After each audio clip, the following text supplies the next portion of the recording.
வணக்கம். இந்த music director James Vasanthan அவர்களையும் அப்புறம் இந்த பத்திரிகையாளர் அப்படிங்கிறவர் ஒரு கோட்டீஸ்வரன் அப்படிங்கிறவரையும் இந்த ரெண்டு பேர்த்த பற்றி வீடியோ போடணும்னு நான் நினைக்கிறது. சரி விடு நாளைக்கு பார்க்கலாம், சரி விடு நாளைக்கு பார்க்கலாம், சரி விடு நாளைக்கு பார்க்கலாம், அந்த மாதிரி நாளைக்கு நாளைக்கு நாளைக்கு நாளைக்குன்னு ரொம்ப நாள் கடந்து போச்சு எனக்கு. சரி இன்றைக்கி என்ன ஆனாலும் சரி ரெண்டு பேருக்கும் ஒரு வீடியோ போட்டே ஆகணும் அப்படிங்கிற மாதிரி இன்றைக்கி ஒரு உக்காந்துட்டேன். சரி பார்ப்போம் இவங்க ரெண்டு பேர் என்ன பேசுகிறாங்கன்னு பார்ப்போம்.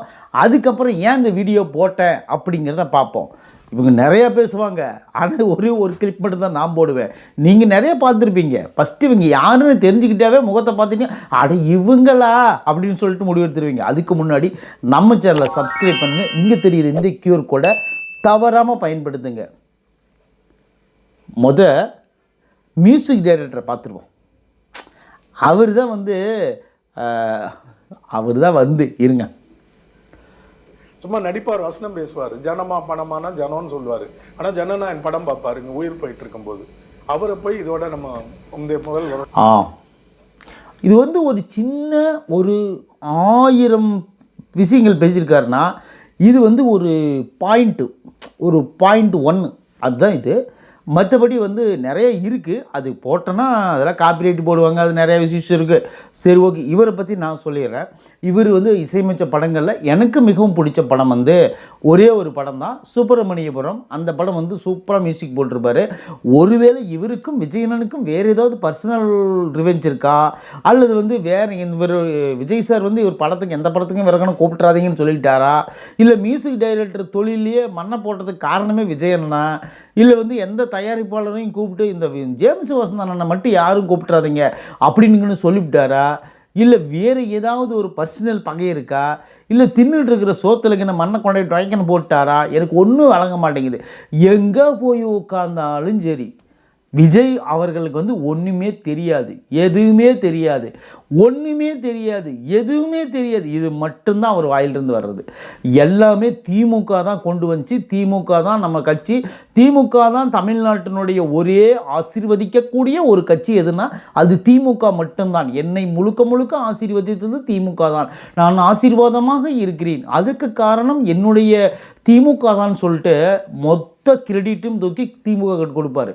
பேசிட்டு என்ன தெரியுமா சொல்லுவார் கடைசியில், திமுக அப்படிலாம் செஞ்சதுன்னு நான் பெருசாலாம் பேச மாட்டேன், திமுக அப்படி பயங்கரம் அப்படின்லாம் கிடையாது, ஆனால் திமுக தேவை, திமுக தமிழ்நாட்டுக்கு மிக மிக தேவை, இவங்க இல்லைன்னா நம்ம இல்லை அப்படிங்கிற மாதிரி அப்படியே வேறு லெவலில் பேசிக்கிட்டே இருப்பார். ஓகே இதெல்லாம் கூட இருக்கட்டும். இந்த எலெக்ஷனுக்கு முன்னாடி கடைசி அந்த ஒரு மாதத்தில் பேசினார் பாருங்க, அந்த வாய்ஸில் இவரோட வீடியோலாம் நீங்கள் எடுத்து பாருங்கள். பழைய வீடியோலாம் நிறைய வலைதளங்களுக்கு இருக்குது. விஜயகானை பற்றி பேசுனது ஊறுப்பட்ட வீடியோ இருக்குது. அது எல்லாத்தையும் நீங்கள் ஒரு பக்கமாக இருந்து தயவுசெய்து பார்த்து முடிச்சுருங்க. பார்த்து முடிச்சுட்டு இவருடைய ஐடியா என்னன்னு நீங்கள் தெரிஞ்சுக்கோங்க. ஒருவேளை நீங்கள் திமுகவாக இருந்தால் இவர் ரொம்ப விரும்புவீங்க.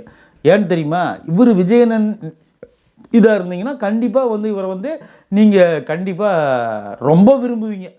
அப்புறம் வேறு கட்சி ஆட்களாக இருந்தீங்கன்னா கண்டிப்பாக மிக மிக மிக விரும்புவீங்க. நீங்கள் யாராக இருந்தாலும் ரொம்ப விரும்புவீங்க. மனிதர் நல்ல மனிதர். இவருடைய வாய்ஸ் தான் அந்த மாதிரி பேசுவாரை தவிர இவர் பர்சனலான அட்டாக் பண்ண மாட்டேன். விஜயன்னு ஏன் திட்டுறீங்க அதுதான் நான் கேட்குறேன்னே தவிர இவருடைய பர்சனலுக்குள்ளே போகிற அளவுக்கெல்லாம் நான் நோ ஐடியா. என்னாச்சுன்னு பார்த்தீங்கன்னா 2 இஷ்யூ சொல்கிறேன் இவரை பற்றி. ஒரு இஷ்யூ என்ன தெரியுமா, ஒன்று இந்த எலெக்ஷனுக்கு முன்னாடி மாணவர்களை உட்கார வச்சுக்கிட்டு விஜயண்ணன் எவ்வளோ கெட்டவர் அப்படிங்கிறது வீடியோ போட்டார். மாணவர்கள் எந்த கேள்வி கேட்டாலும் சரி விஜயன் ஏன் வரக்கூடாது அப்படின்னு கேட்டாங்கன்னா இவர் என்ன திரும்ப சொல்லுவார், ஏன் வரணும் அப்படிம்பார். விஜயன் கரூர் சம்பவத்துக்கு எப்படிங்க காரணமாகும், அவர் அங்கே போனதாங்க அவருடைய பிரச்சனை, அங்கே பாதுகாப்பு கொடுக்க வேண்டியது யார் பிரச்சனை அப்படின்னு சொல்லிட்டு ஏதோ ஒரு லாஜிக்காக அவங்களுக்கு கேள்வி கேட்டாங்கன்னா உடனே என்ன தெரியுமா, ஏங்க இருட்டான நேரத்தில் போகணும், ஏங்க பகலெல்லாம் என்னங்க பண்ணிகிட்டு இருந்தார், போக வேண்டியதானுங்க நேரத்தில், என்னமோ இவர் டைம் கொடுத்து போகிற ஆட்சி நடத்துறது யார் விஜயன், இவர் ஐடியா சொல்லிகிட்டு இருக்கிறாரு. எனக்கு ஒன்றும் வேலை. இன்னும் சில பேர் என்ன தெரியுமா, விஜயன் ஆட்சிக்கு வந்தது நம்ப மாட்டேங்கன்னு இவங்க ஐடியா சொல்லிக்கிட்டு இருக்கிறானுங்க. விஜய் அப்படி பண்ணணும், விஜய் இப்படி பண்ணணும், இந்த நேரத்துக்கு அவரை சந்திக்கணும், இந்த நேரத்துக்கு இவரை சந்திக்கணும், இந்த நேரத்துக்கு இந்த பாலத்து மேலே ஏறி நிற்கணும், இந்த நேரத்துக்கு வந்து இந்த பாதாள குழியில் இறங்கி வேடிக்கை பார்க்கணும். ஏயோ முதலமைச்சர் அவர் சுயமாக சிந்திக்க விடுங்க. இன்னமும் ஒன்றும் தெரியாத குழந்தைய கைப்பிடிச்சி ரோட்டை கிராஸ் பண்ணுற மாதிரி இவங்க டெய்லியும் ஏதோ ஒன்று விஜய்க்கு அட்வைஸ் பண்ணுறதே இவங்களுக்கு வேலையாக போச்சு. எனக்கு ஒன்றும் விளங்கலை. இன்னொரு விஷயம் சொல்லட்டுமா, காரை கொண்டே யாரோ வீட்டில் முன்னாடி நிறுத்தியிருக்காரு. டக்குன்னு அந்த அம்மா அந்த வீட்டுக்காரம்மா எவங்கடா காரை நிறுத்தினோன்னு டக்குன்னு கல்லை தூக்கி கண்ணாடி உடச்சி விட்டுருச்சு. பொங்கிட்டார் மனுஷன். ஓ எது காரு கண்ணாடி தாவேக்காரன் உடச்சிட்டாங்கன்னு சொல்லிட்டு கேஸே கொடுத்துட்டார். கேஸை கொடுத்தாரா என்னன்னு தெரியல, நான் சும்மா ஒரு பேச்சுக்கு சொல்கிறேன். பொங்கி எழுந்துட்டார், இன்னும் கம்ப்ளைண்ட் பண்ணாருன்னு நினைக்கிறேன். அப்புறம் என்னாச்சுன்னு பார்த்தீங்கன்னா, அப்புறம் கடைசியில் விசாரித்து பார்த்தா, ஓ நீ வந்து அவங்க வீட்டு முன்னாடி கார் நிறுத்திட்டு போவ, நான் பார்த்துக்கிட்டு இருப்பேனா, அதனால தான் நான் தான் கல் எடுத்து அடிச்சேன்னு அந்த வீட்டுக்காரம்மா சொல்லிடுச்சு. சொன்னோன்னே அப்புறம் என்ன பண்ணார், இல்லை தாவேக்காரங்களாம் அடிக்கலை, இவங்க வேறன்ட்டார். அதாவது அப்போ சூழ்நிலையில் இவர் என்ன பண்ணாலும் உடனே அதை தாவேக்கா மேலே பழி தூக்கி போட்டுருவார். இந்த மாதிரி வந்து விஜயண்ணன் மேலே தொடர்ந்து பேசிகிட்டு இருந்தார் அந்த எலெக்ஷனுக்கு முன்னாடி. இப்போவும் வந்து விஜயண்ணன் வந்து தாக்கி தான் பேசிகிட்டு இருக்காரு. ஏதோ ஒரு வலைதளத்தில் போய் உட்காந்துக்கிட்டு விஜயன் அப்படி இப்படின்னு. ஏன்னா அவரும் சோறு திங்க வேண்டாமா பாவம், நம்ம நினைக்கிறோம் எதுக்குப்பா விஜய் பற்றி பேசிகிட்டு இருக்கிற அப்படின்னு நினைக்கிறான். அவரும் சோறு திங்கணும் இல்லைங்க பாவம். அவருன்னு ஒரு 4 பேட்டி கொடுத்தா தானே, ஒரு சேனலுக்கு ஒரு 2000 கொடுத்தா தானே ஒரு 4 சேனலில் பேசினாலும் ஒரு நாளைக்கு 8000 சம்பாதிக்க முடியும். நீங்கள் இன்னமும் அவரை பற்றி குறை சொல்கிறீங்க, என் மனசுக்கு அது ஒத்துக்கலைங்க. பாவம் பொழைச்சிட்டு பரவாயில்லைங்க. விஜய்ன்னு ஏன் இவங்கள தொடர்றது தெரியுமா? அதுதான் காரணம். ஏதோ நம்ம பேர் சொல்லி பொழைக்கிறாங்க, பொழைச்சிட்டு போ அப்படின்னு விடுறது தான், வேற ஒன்று. இதே வேற ஆளாக இருந்தால் கேஸை போட்டு தூக்கி போடுறா உள்ள அப்படின்னு இருப்பாங்க. ஆனால் விஜயன் அப்படி பண்ண மாட்டார். நம்மளால் ஒரு 4 பேர் நம்மளை திட்டி பொழைக்கிறானா, பொழைச்சிட்டு போகணும் போ அப்படின்னு சொல்லி விட்டுறாரு. எவ்வளோ ஒரு பெருந்த மனசை பார்த்தீங்களா? இவர் விஜயனால எத்தனை பேர் பொழைக்கிறாங்க தெரியுமா? வலைதளங்களுக்குள்ளே ஒரு லிஸ்ட் எடுத்துன்னு வச்சுக்கோங்களேன், யூடியூப்பே திணறிடும், இத்தனை பேர் இருக்கிறாங்களான்னு. சரி ஓகே, 2வது வீடியோ பார்த்துடலாம். அதுதான் ட்விஸ்டே. அது யாருன்னு பார்த்தீங்கன்னா, கோட்டீஸ்வரன் அப்படிங்கிற ஒரு இவர் நீங்கள் பார்த்துருக்கலாம், நீங்கள் பார்க்காமலாம் இருக்க முடியாது, இவர் பார்த்துருக்கலாம். இவர் தான் வந்து பத்திரிக்கையாளர். எந்த பத்திரிக்கைலாம் சத்தியமாக கேட்டுறீங்கன்னு எனக்கு தெரியாது. இவரை பற்றி ஒன்றும் பர்சனலாக நான் பேசவும் மாட்டேன், பேச போட அவசியமும் கிடையாது. இவர் விஜயண்ண மேலே வைக்கிற அந்த விஷயத்தை தான் நான் பேசுகிறேன். இவரும் வந்து 1000 ஒருவன் தான். அந்த 1000 விஷயங்கள் பேசியிருக்காரு. இதிலிருந்து ஒரு பாயிண்ட் 1 தான் பேச போகிறேன். இந்த வீடியோ பாருங்கள். இப்போ ஒரு வேளை திமுக ஆட்சிக்கு வந்ததுன்னா அவங்க சொன்ன மாதிரி 2000 கையத்தில் போட்டுருக்கோம். அதிமுக ஆட்சிக்கு வந்ததுன்னா 10,000 எடப்பாடி பழனிசாமி போடுறனார். விவசாய கடனை ஃபுல்லாக பார்த்துட்டீங்களா? அதாவது இன்றைக்கி திமுக ஆட்சிக்கு வந்திருந்தா அந்த 2000 பணம் வந்து மகளிருக்கு வந்திருக்கும். இன்றைக்கி ஏடிஎம்கே ஆட்சிக்கு வந்திருந்தா அந்த 10,000 கருணை தொகை வந்திருக்கும். கூட்டுறவு வாங்கி தள்ளுபடி பண்ணியிருப்பாங்க. ஏன்னா அவங்களுக்கு ஃபண்டு எங்கேருந்து எடுக்கணும், எங்கேருந்து வசூல் பண்ணணும் அப்படிங்கிறது கிளியராக தெரியும் அப்படின்னு சொல்லி அண்ணன் பதிவு பண்ணுறார். சாட்சாத் நிஜமான உண்மையான சத்தியமான வார்த்தை இது. எந்த மாற்று கருத்தும் நான் சொல்ல போகிறது கிடையாது. இந்த கருத்துக்கு நான் மாற்று கருத்து சொல்ல போகிறது கிடையாது. இன்றைக்கி விஜயண்ணன் வந்தோடனே 1000 பணம் மட்டும் அனுப்பிச்சிட்டு இருக்காரு. மற்றபடி இன்னும் 2500 இன்னும் மக்களுக்கு ஏதோ ஒன்று அவர் சொன்ன வாக்குறுதிகளோ இன்னும் நிறைவேற்றவே கிடையாது. தொடர்ந்து ஆய்வுகளை மட்டும் நடத்திட்டு இருக்காரு. இதுக்கு இடையில் இன்னும் நிறைய சம்பவங்கள் பண்ணிகிட்டு இருக்காரு. அது பொறுமையாக வெயிட் பண்ணி தான் நம்ம பார்க்கணும். ஆனால் அதிமுகவோ திமுகவோ வந்திருந்தால் டெஃபினட்டாக கிடைச்சிருக்குங்கிறது எந்த மாற்று கருத்தும் கிடையாது. ஏன் சொல்லுங்கள்? தெரியாது, தெரிஞ்சுக்கங்க. ஏன்னா அவங்க வந்திருந்தால் எப்படி வேணாலும், notes the point your honour, எப்படி வேணாலும் அந்த ஃபண்டை எடுத்திருப்பாங்க. எந்த ஃபண்டை? ஏதோ ஒரு ஃபண்டை எடுத்திருப்பாங்க, ஏதோ ஒரு மக்களுக்கு பிரித்து கொடுத்துருப்பாங்க. ஆனால் கண்டிப்பாக செஞ்சுருப்பாங்க, அந்த எந்த மாற்றம் கிடையாது.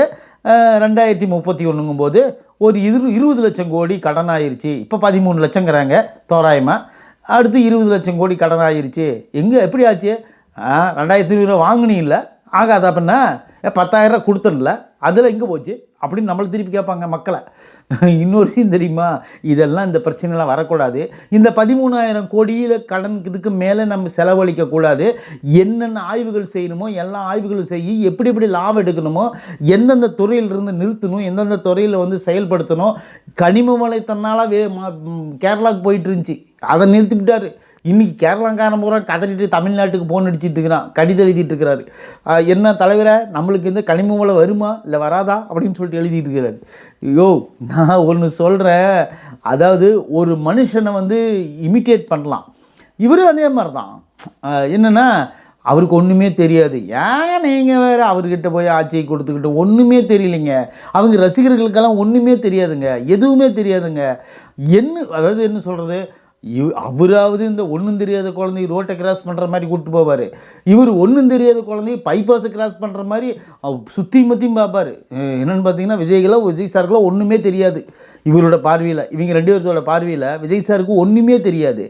அப்படியே கையை பிடிச்சிக்கிட்டு கார் வருது, வெயிட் பண்ணு, ஒரு லாரி வருது, வெயிட் பண்ணு, இந்த பஸ் வருது, வெயிட் பண்ணு அப்படின்னு சொல்லிட்டு கையை பிடிச்சி இழுத்து கூட்டிகிட்டு போய் அழுங்காமல் அந்த பக்கம் ஓடுற ஆளுங்க இவங்கெல்லாம்.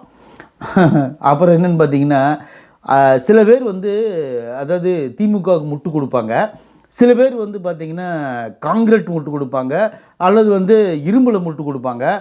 இவங்கெல்லாம் எதில் முட்டு கொடுப்பாங்க தெரியுமா? எதுவும் கிடைக்கலாம் கையிலே முட்டு கொடுத்துருவாங்க.